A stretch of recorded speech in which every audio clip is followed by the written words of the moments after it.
दोस्तों नमस्कार, आपका अपने YouTube चैनल कॉम्प्लेक्स क्लासेस में आप सभी लोगों का स्वागत है। इस वीडियो में हम लोग डीएलएड फर्स्ट सेमेस्टर 2024 का जो राजन सीरीज होता है उसको हम लोग कर रहे हैं और ये पेपर नंबर फर्स्ट है, बाल विकास क्लास नंबर थर्ड है। 2 वीडियो हम लोग 5-5 क्वेश्चन कर चुके हैं। ये लघु उत्तरीय प्रश्न है और इस वीडियो में जो है सभी जो पिछले वर्ष के प्रश्न हैं उसको भी समाहित किया गया है। तो चलिए देखते हैं। और जो लोग चैनल को अभी तक सब्सक्राइब नहीं किए हैं सब्सक्राइब कर ले। तो यहाँ पे है 11 नंबर क्वेश्चन, इसके पहले हम लोग देख चुके हैं और इसका PDF प्राप्त करना चाहें तो टेलीग्राम चैनल से जुड़ सकते हैं। तो चलिए देखते हैं। व्यक्तित्व क्या होता है? व्यक्तित्व मीन्स होता है पर्सनालिटी। पर्सनालिटी क्या होता है, इसके कितने प्रकार होते हैं, यहाँ पे प्रकार की चर्चा करना है, स्पष्ट करना है। अथवा बहिर्मुखी व्यक्तित्व की क्या विशेषताएं होती हैं, बहिर्मुखी व्यक्तित्व की विशेषताओं के बारे में हमको जानना है और उसके बाद में अंतर्मुखी व्यक्तित्व के विशेषताओं क्या समझते हैं इसके बारे में हम लोगों को जानना है। तो सबसे पहले देखते हैं, व्यक्तित्व को परिभाषित कीजिए। व्यक्तित्व पर्सनालिटी क्या होता है, ठीक है। व्यक्तित्व शब्द बहुत व्यापक होता है। व्यक्तित्व शब्द जो है पर्सनालिटी बहुत व्यापक होता है। इसका प्रयोग हम विभिन्न अर्थों में करते हैं। यदि कोई सुंदर है, यहाँ पे देखिए, यदि कोई सुंदर है तो हम कह सकते हैं कि उस व्यक्ति का व्यक्तित्व आकर्षण है। यदि कोई व्यक्ति सुंदर ना होते हुए भी अपने अच्छे विचारों से दूसरों को आकर्षित करता है। इसी प्रकार कोई व्यक्ति अधिक बोलता है, कोई कम बोलता है। ये सभी बातें सभी व्यक्तित्व में अंतर्निहित होती है। ये सभी बातें जो होती है ये एक व्यक्तित्व के अंतर्गत आती है, ठीक है। अब वुडवर्ड महोदय ने क्या कहा है? वुडवर्ड ने कहा है कि जो है व्यक्तित्व व्यक्ति के व्यवहार का वह समग्र गुण है। व्यक्तित्व के विकास पर वंशानुक्रम के साथ साथ पारिवारिक, सामाजिक व विद्यालयी वातावरण अपना महत्वपूर्ण प्रभाव डालता है। तो ये हो गया व्यक्तित्व हो गया। मनोवैज्ञानिक दृष्टिकोण से संपूर्ण व्यक्तित्व को 2 भागों में विभाजित कर सकते हैं। कौन कौन से? यहाँ पे है बहिर्मुखी और अंतर्मुखी, ये 2 हो गया। इन दोनों भागों के साथ तीसरा भाग विकासोन्मुखी बाद में जोड़ दिया गया, क्योंकि संपूर्ण मानव जाति इन 2 भागों के अंतर्गत नहीं आ सकता है, ठीक है। ये अंतर्मुखी और बहिर्मुखी जो है इसके अंतर्गत संपूर्ण मानव जाति जो है नहीं आ सकता। अब हम लोगों का जो क्वेश्चन था उसमें था बहिर्मुखी व्यक्तित्व की क्या विशेषताएं होती है। व्यक्तित्व की विशेषताएं क्या होती है बहिर्मुखी? तो देखते हैं हम लोग क्या विशेषताएं होती है। बहिर्मुखी वह व्यक्ति जिनकी रुचि बाह्य जगत में होती है। बहिर्मुखी, बहिर्मीन्स होता है बाहर, ठीक है।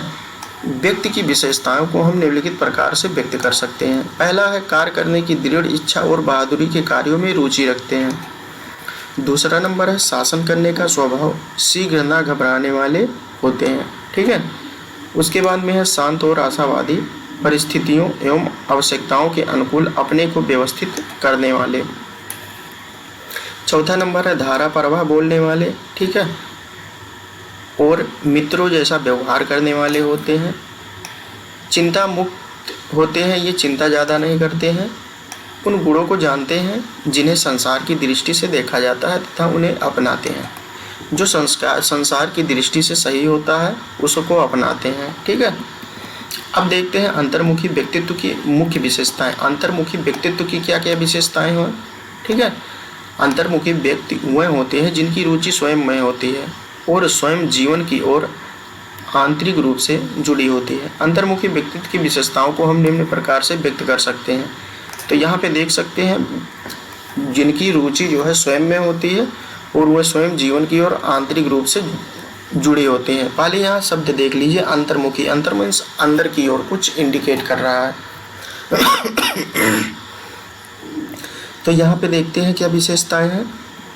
तो यह लोग कम बोलने वाले, लज्जाशील और पुस्तकों तथा पत्र पत्रिकाओं को पढ़ने में रुचि रखते हैं। इनका व्यवहार आज्ञाकारी होता है, परंतु ये व्यक्ति शीघ्र ही घबराने वाले होते हैं। 3 नंबर है शांत स्वभाव के होते हैं। इनके अंदर लचीलापन नहीं होता है। इनके अंदर आत्मचिंतन होता है या चिंतन बहुत करते हैं। अपने भाव को अपने तक सीमित रखते हैं। उसके बाद में है आज्ञाकारी, स्वयं के चिंतित, संदेही एवं सावधान होते हैं। अधिक लोकप्रिय नहीं होते। अच्छे लेखक होते हैं लेकिन अच्छे वक्ता नहीं होते और चुपचाप रहते हैं। कुछ व्यक्ति इस प्रकार के होते हैं जो पूर्णतया अंतर्मुखी अथवा बहिर्मुखी हैं। बहुत से लोग इस प्रकार के होते हैं जिनमें दोनों का मिश्रण होता है और जीवन की आवश्यकताओं हेतु तो स्पष्ट निर्णय लेते हैं। उन्हें हम विकासोन्मुखी कहते हैं।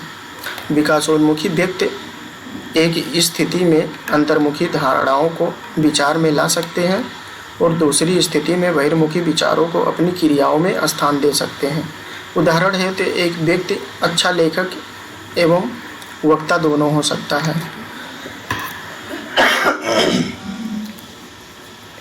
अब हम देखते हैं 12 नंबर क्या है। ध्यान कितने प्रकार के होते हैं। ध्यान के प्रकार को बताना है और ध्यान को प्रभावित करने वाले कारकों का उल्लेख करना है, वर्णन करना है। तो ध्यान 2 प्रकार के होते हैं, ऐच्छिक ध्यान और अनैच्छिक ध्यान। बायो में आप लोग पढ़े होंगे ऐच्छिक ध्यान जो हमारी इच्छा के अनुसार होती है, अनैच्छिक ज्ञान जो बिना इच्छा के होती है। जब हम जानबूझकर इच्छापूर्वक किसी वस्तु पर अपना ध्यान केंद्रित करते हैं तो उसे ऐच्छिक ध्यान कहते हैं, यानी जानबूझकर अपने अनुसार। जैसे परीक्षा फल में छात्रों को अपना ध्यान पढ़ाई पर केंद्रित करना होता है। अनैच्छिक ध्यान हो गया जब हम यहाँ पे देख सकते हैं, जब हम ध्यान किसी वस्तु पर केंद्रित हो जाता है तो उसे अनैच्छिक ध्यान कहते हैं। जैसे किसी वस्तु पर न चाहते हुए भी अकस्मात हमारा ध्यान चला जाता है, यह ध्यान अस्थायी हो जाता है। ठीक है। उसके बाद में ध्यान को प्रभावित करने वाले कारक। अलग अलग कारक क्या होते हैं, बाह्य कारक, एक्सटर्नल फैक्टर और इंटरनल आंतरिक कारक। तो सबसे पहले देखते हैं बाह्य कारक क्या होते हैं। ठीक है। यह ध्यान वस्तुओं में होता है। कोई भी वस्तु अपने रंग, आकार, प्रकार के कारण ध्यान का केंद्र बन जाती है। चूँकि ये वस्तु में होते हैं अतः इन्हें वस्तुगत कारक भी कहते हैं। ये कारक निम्नलिखित हैं। कौन कौन से कारक हैं। उत्तेजना का स्वरूप। उत्तेजना का स्वरूप किस प्रकार होता है। अच्छे या निश्चित रूप वाली वस्तुएं हमारा ध्यान आकर्षित करने में सफल होते हैं। जैसे बगीचे में अन्य फूलों के बीच गुलाब का फूल हमें आकर्षित कर लेता है। उत्तेजना की तीव्रता। उत्तेजना की तीव्रता क्या होती है। उत्तेजना अपनी तीव्रता के कारण हमारा ध्यान आकर्षित कर लेती है। जैसे तीव्र प्रकाश, तीव्र ध्वनि, तीव्र गंध आदि। उत्तेजना का आकार। उत्तेजना का आकार क्या होता है। छोटे आकार की वस्तु की अपेक्षा बड़े आकार की वस्तु हमारा ध्यान जल्दी आकर्षित करती है। जैसे पूर्ण चंद्रमा, बड़े अक्षर आदि। अब हम लोग देखते हैं उत्तेजना की स्थिति। उत्तेजना की स्थिति क्या होती है। ध्यान पर उत्तेजना की स्थिति का भी प्रभाव पड़ता है। जैसे समाचार पत्र के मुख्य पृष्ठ पर छपे समाचार। उत्तेजना की गति। गति वस्तुओं पर ध्यान सरलता से हो जाता है। जैसे जलते बुझते बल्ब, जलती ट्रेन आदि। उत्तेजना की नवीनताएं। उत्तेजना की नवीनताएं जो होती है, नवीन वस्तुएं, नए खेल आदि ध्यान आसानी से आकर्षित करते हैं। तो ये उत्तेजना की नवीनताएं होगी। अब हम लोग देते हैं इंटरनल फैक्टर, आंतरिक कारक। इसमें हो गया आंतरिक कारक, हो गया आवश्यकताएं। जो वस्तु व्यक्ति की आवश्यकताओं को पूरा करती है उन पर हमारा ध्यान जाता है। ठीक है। जो व्यक्ति जो है आवश्यकताओं को पूरा करती है या जो वस्तु आवश्यकताओं को पूरा करती है उसी पर हमारा ध्यान जाता है। जैसे भूखे व्यक्ति का खाने की वस्तु पर ध्यान। ठीक है। रुचि। रुचि क्या होता है। हमारी जिन चीज़ों में रुचि होती है उस पर हमारा ध्यान जाता है। जैसे संगीतज्ञ का ध्यान अच्छे गाने की ओर होता है, यानी जिस व्यक्ति की जिस वस्तु या व्यक्ति में रुचि होती है उसी तरफ ध्यान जाता है। आदत। आदत क्या होती है। आदत के अनुकूल हम वस्तुओं पर ध्यान देते हैं। जैसे चाय पीने वाले लोगों का ध्यान चाय की दुकान पर होता है। अलग अलग लोगों की ध्यान अलग अलग वस्तुओं पर होता है। ठीक है। उसके बाद में यहाँ पे देखते हैं operation black board. Operation black board योजना क्या है और उसके बाद में ग्राम शिक्षा समिति के कार्यों पर निबंध लिखिए अथवा ग्राम शिक्षा समिति से आप क्या समझते हैं। तो सबसे पहले हम देखते हैं ऑपरेशन ब्लैक बोर्ड योजना क्या है। ऑपरेशन ब्लैक बोर्ड प्रायः विद्यालयों में न्यूनतम आवश्यकताएं, आवश्यक सुविधाएं उपलब्ध कराने की योग्यता है। जो कम से कम जितना हो सके उतनी सुविधाएं जो है उपलब्ध कराएं। इस योजना के अंतर्गत विद्यालयों को न्यूनतम सुविधाएं उपलब्ध भी कराई जाती हैं। राष्ट्रीय शिक्षा नीति 1986 के अंतर्गत यह निर्णय लिया गया कि प्रारंभिक स्तर पर समाज में बच्चों की शिक्षा में एक रूपता हो। इसके लिए सभी बच्चों में प्राथमिक शिक्षण अधिगम हेतु प्राथमिक शिक्षा के क्षेत्र में विद्यालय स्तर पर शिक्षा में न्यूनतम शैक्षिक सुविधाएं उपलब्ध कराने हेतु ऑपरेशन ब्लैक बोर्ड योजना की शुरुआत की गई। तो यहाँ पे आप लोगों को समझ में आ गया होगा कि क्यों जो है ऑपरेशन ब्लैक बोर्ड योजना की शुरुआत की गई। अब यहाँ पे देखते हैं ग्राम शिक्षा समिति के जो कार्य होते हैं वो निम्न कार्य हैं। कौन कौन से कार्य हैं उसको देखते हैं हम लोग। तो फर्स्ट ऑफ ऑल यहाँ पे देखते हैं प्राथमिक विद्यालयों के भवनों की स्थापना करना, जो भवन होते हैं उसकी स्थापना करना। और दूसरा नंबर है प्राथमिक विद्यालयों को प्रबंधन में सहायता प्रदान करना, जो प्रबंधन होते हैं उसमें सहायता प्रदान करना। निःशुल्क पाठ्य पुस्तकों का वितरण रखना। और 4 नंबर है विद्यालय से संबंधित भौतिक संसाधन जैसे शौचालय, हैंडपंप आदि की व्यवस्था करना। विद्यालय की साज सज्जा पर ध्यान देना। बालिका शिक्षा के लिए अभिभावकों को जागरूक करना। अतिरिक्त कक्षा कक्ष का निर्माण करना। ठीक है। उसके बाद में हम लोग देखते हैं जीन पियाजे के सिद्धांत की व्याख्या करना है। तो जीन पियाजे का सिद्धांत क्या होता है, अलग अलग जो सिद्धांत होते हैं उसकी हमको लोग व्याख्या करेंगे। तो सबसे पहले जानते हैं कि जीन पियाजे कहाँ के हैं। ये स्विट्जरलैंड के हैं और ये एक प्रसिद्ध मनोवैज्ञानिक है। उन्होंने यह जानने का प्रयत्न किया कि बच्चे की वृद्धि एवं का विकास किस ढंग से होता है। बच्चे की वृद्धि का विकास जो होता है अलग अलग ढंग से जो होता है उसको जानने का प्रयोग किया। इसके लिए उन्होंने अपने स्वयं के बच्चे को लिया था। किसके बच्चे को? अपने स्वयं के बच्चे पर प्रयोग किया था। यहाँ पे जीन पियाजे ने संज्ञानात्मक विकास या मानसिक विकास के सिद्धांत का प्रतिपादन किया था। इसी को संज्ञानात्मक विकास या मानसिक विकास कहते हैं। पियाजे ने कहा बच्चा अपने जन्म के समय कुछ जन्मजात प्रवृत्तियों एवं सहज क्रियाओं में करने संबंधी योग्यताएं होती हैं। यहाँ पे देखिए बच्चे अपने जन्म के समय कुछ जन्मजात प्रवृत्तियों जो कि जन्म के द्वारा प्राप्त हुई है एवं सहज क्रियाओं को करने संबंधी योग्यताएं होती हैं। जैसे क्या क्या हो गया? देखना हो गया, रोना हो गया, वस्तुओं को पकड़ना हो गया और चूसना हो गया आदि को लेकर पैदा होते हैं। अतः जन्म के समय बालक के पास बौद्धिक संरचना के रूप में इसी प्रकार की क्रियाओं को करने की क्षमता होती है। परंतु जैसे जैसे वह बड़ा होता जाता है वह और बुद्धिमान बनता जाता है, उसके बौद्धिक क्रियाओं का दायरा बढ़ता जाता है। पियाजे के सिद्धांत के कुछ विचार इस प्रकार हैं। तो विचार कौन कौन से हैं ये देखते हैं। पहला है निर्माण और खोज। प्रत्येक बच्चे अपने अनुभवों को अर्थपूर्ण बनाने, यहाँ पे देखिए अर्थपूर्ण बनाने हेतु क्रियाशील होते हैं यानी एक्टिव होते हैं। वह यह जानने के लिए प्रयासशील होते हैं कि उसके विचार संबंधता पूर्ण से मेल खाते हैं या नहीं।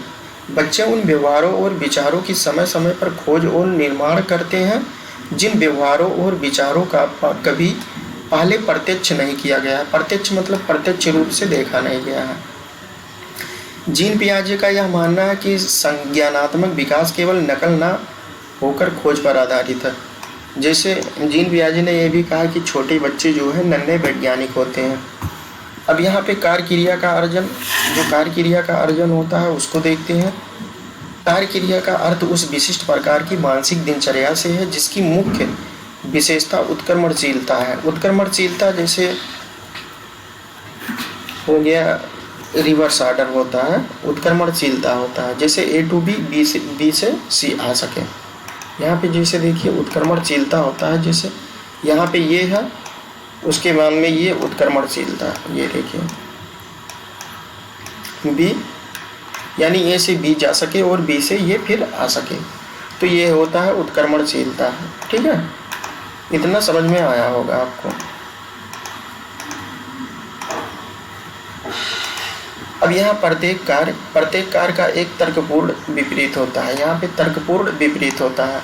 उदाहरण के लिए एक मिट्टी के चक्र को 2 भागों में तोड़ना एवं 2 टूटे हुए भागों को पुनः एक पूर्ण चक्र के रूप में जोड़ना एक कार्य क्रिया है। ठीक है, जो हमने बताया A से B और B से ये आ सके। कार्य क्रिया के मदद से बच्चे मानसिक रूप से वहाँ पुनः पहुँच सकते हैं जहाँ से उन्होंने कार्य शुरू किया था। बौद्धिक वृद्धि का केंद्र इन्हीं कार्य क्रिया का अर्जन है। अब हम लोग देखते हैं 15 नंबर क्वेश्चन।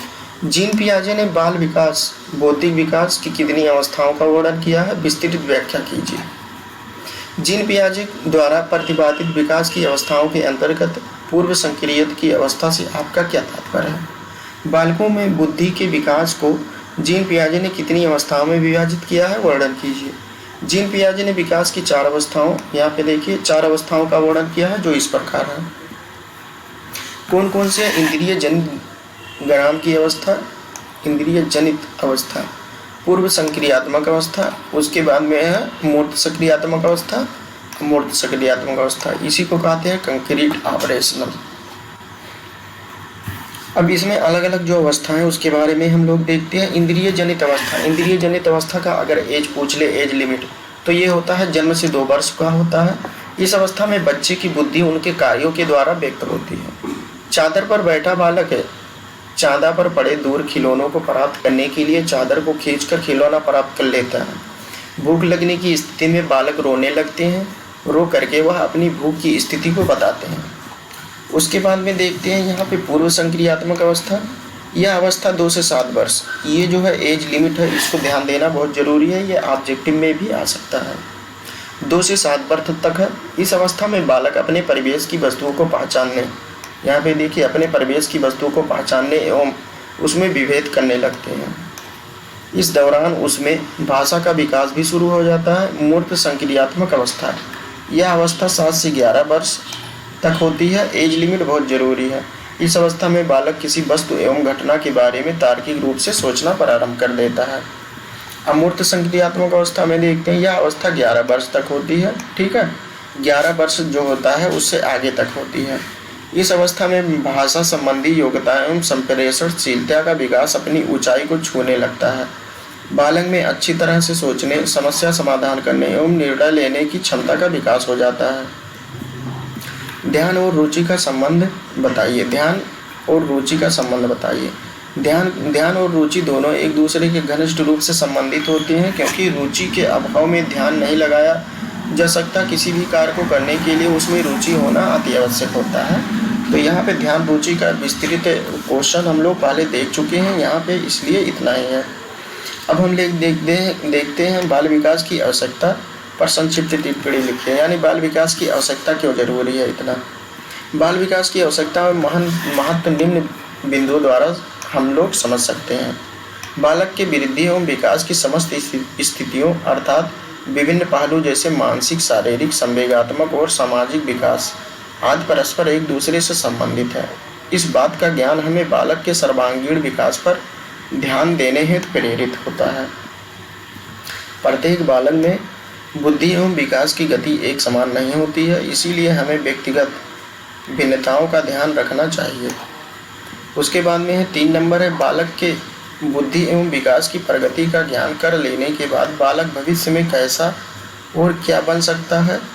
हम अनावश्यक शर्म तथा निराशाओं से अपने आप को स्वतंत्र रख सकते हैं।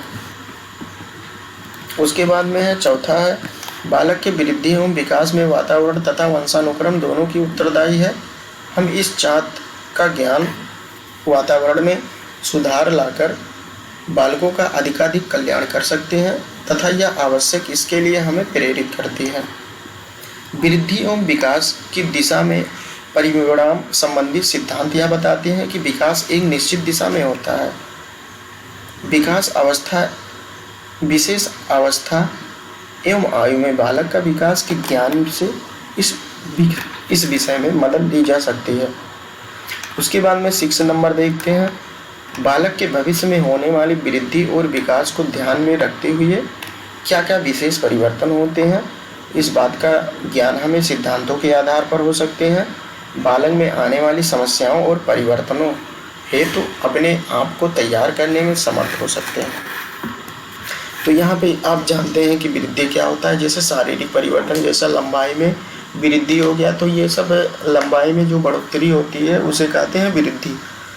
और विकास जो कहती है, विकास जो है अमूर्त होती है। जैसे इसका दिमाग कितना है, आईक्यू लेवल इतना है, तो ये सब डेवलपमेंट के अंतर्गत आता है। अब हम लोग देखते हैं बाल्यावस्था में संवेगात्मक विकास कैसे होता है। बाल्यावस्था में संवेगात्मक विकास निम्न शीर्षों द्वारा देखा जा सकता है। तो यहाँ पे देखते हैं शैशवावस्था में संवेगात्मक विकास क्या होता है। संवेगों का विकास, यहाँ पे देखिए, संवेगों का विकास बालक के जन्म के बाद ही प्रारंभ हो जाता है।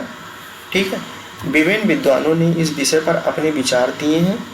इनमें सर्जन का यह मत है कि नवजात शिशु केवल 2 प्रकार के संवेगों दुख और सुख का अनुभव करते हैं। तो यहाँ पे अगर ये पूछ ले कि जो है जन्मजात शिशु कितने अनुभव करते हैं, कितने संवेगों को, तो यहाँ पे हो गया दुख और सुख का अनुभव करते हैं। सुसेन आइजैक का मानना है कि नवजात शिशु में भय, क्रोध, स्नेह, ईर्ष्या, द्वेष के संवेग पाए जाते हैं तथा इन संवेगों को वह शुरू से ही अनुभव करते हैं। ठीक है, उसके बाद में 6 माह की अवस्था में संवेगात्मक प्रतिक्रियाओं को पहचाना जा सकता है। मुस्कुराहट, कूदना, हर्ष के चिंतन है। रोना, मांसपेशी तनाव या यह दुख के लक्षण है। 1 वर्ष के बच्चे के संवेगों को पहचानना कठिन होता है। एक अध्ययन द्वारा यह स्पष्ट हुआ है कि एक बच्चे के कमरे में यदि रोते हुए बच्चे को बिठा दिया गया तो वह बच्चा भी रोने लगेगा। निष्कर्ष रूप से इस अवस्था में बच्चे व्यक्तियों के चेहरों को देखकर कुछ सीमा तक संवेगों का पता लगा सकते हैं। कब? शैशवावस्था में। उसके बाद में देखते हैं पूर्व बाल्यावस्था में संवेग क्या होते हैं। तो यहाँ पे पूर्व बाल्यावस्था के बाद अगर बात करें, इसमें संवेग क्या होते हैं। इस अवस्था में संवेग 2 अवस्थाओं में तीव्र गति से उत्पन्न होते हैं। एक 3 वर्ष की अवस्था में, कब एक 3 वर्ष की आयु तथा दूसरा जो है 5 अथवा 6 वर्ष की आयु में। इस उम्र में भय एवं क्रोध की प्रधानता होती है। अधिक खेलना, खिलौना टूट जाना, अच्छा भोजन मिलना, खेलने की बाधा आदि थकान एवं क्रोध के कारण है। इस अवस्था में बालक में जिज्ञासाएं बढ़ती है। ऐसे प्रश्नों का उत्तर सकारात्मक होना चाहिए, इससे उसका मानसिक विकास होता है। इस अवस्था में लड़के तथा लड़कियों में संवेग अलग अलग होते हैं। उसके बाद में है तीसरा नंबर देखते हैं हम लोग, उत्तर बाल्यावस्था में संवेगात्मक विकास। यह उत्तर बाल्यावस्था विकास क्रम 6 से 12 वर्ष की आयु का माना जाता है। इस काल में संवेगात्मक विकास की प्रबलता क्रमशः कम होने लगती है। बालक अपने द्वारा किए गए कार्य की अच्छाई तथा बुराई को स्वयं जानने लगता है। इस अवस्था में बालक स्वाधीन रहना चाहता है। ठीक है, स्वाधीनता में अवरोध होने पर क्रोधित हो जाता है। एक अध्ययन के आधार पर गंभीर एवं आक्रामक प्रकार का व्यवहार अपने परिवार एवं परिवेश से सीखते हैं। इस अवस्था में बालक क्रोध अथवा ईर्ष्यावश लड़ाई झगड़ा करना, दूसरों का खेल बिगाड़ना, चुगली करना, हंसी उड़ाना, दूसरों की वस्तुएं तोड़ देना आदि कार्य करते हैं।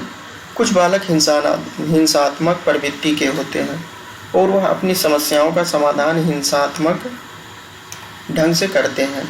इस अवस्था में बालक अपने स्नेह का प्रदर्शन, यहाँ पे स्नेह का प्रदर्शन शारीरिक स्पर्श, स्नेहपूर्ण शब्द, हंसी एवं मुस्कान के साथ करते हैं।